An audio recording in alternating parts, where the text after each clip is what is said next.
I tried as best I could to write it in a way in which I thought he would be okay with it. Right.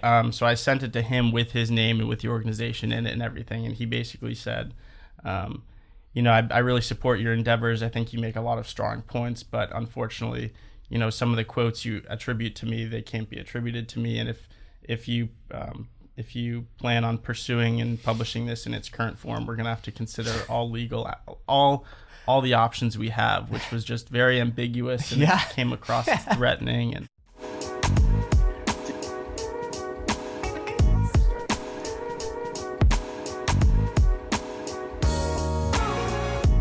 it was unclear. I followed up with him this morning too, and it was still unclear what he didn't agree with, and he didn't say that any of the quotes were kind of wrong in any way, but he just said that he couldn't be associated with anything he had said. Yep.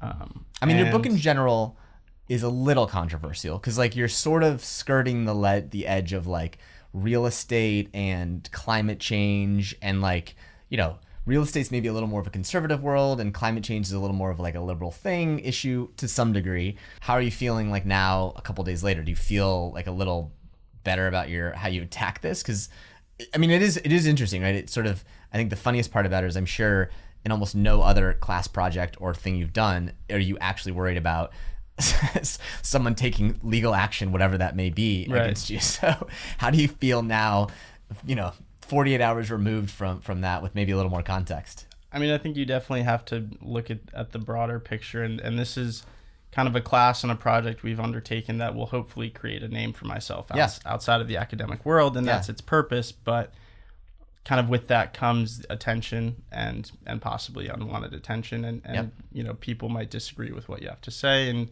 you just have to kind of prepare to deal with that fire when it comes. What do you feel like you need to do? So the plan is just use a pseudonym. I'm going to keep the story, keep everything there.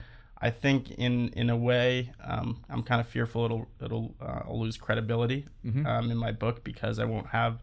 It was a great source, and kind of having that name and really gives credibility to the comments he had, and showing that even the people who are involved with it aren't naive to the inefficiencies. And it's like, even if you're aware of them, then why hasn't anything happened? It's like, I'm trying to educate everyone else who doesn't even know what's going on. And it's like, what's wrong, and you aren't.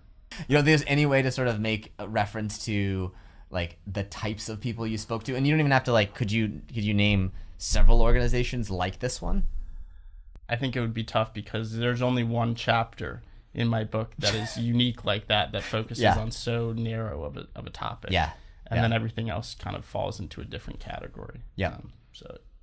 It'll be interesting to see how it all turns out. So are you feeling, you feel good then about this sort of plan of action? Yeah, I think I'll kind of work with it and then send it back to him and just get the okay from him, and then I think we'll be ready to roll. Yeah, I love it though. I mean, I think it's I think it's good for you. I think it's good to sort of, push, and I think I think we chatted about it further a little bit too. Is that you did the right thing, I think, which is you basically wrote it, put his name in it, and then wrote it in a way that you felt good about and gave it to him for his permission. And this easily could have turned out to be a nothing at all. He could have read it and said like, yeah, this is fine. Right. Some people, when they say like, don't use my name, or I don't want to be quoted, or whatever those things are, by giving it to them and letting them at least see it and then make the judgment call of that, I think you did the right thing to give him an opt-out, and he opted out. Yeah. so now you do it. I love it, man. Breaking the rules. Yeah. Anyone who said like, I'm going to pick an unconventional, sort of simple, not confrontational topic like real estate, has no idea that you can break stuff however way you want.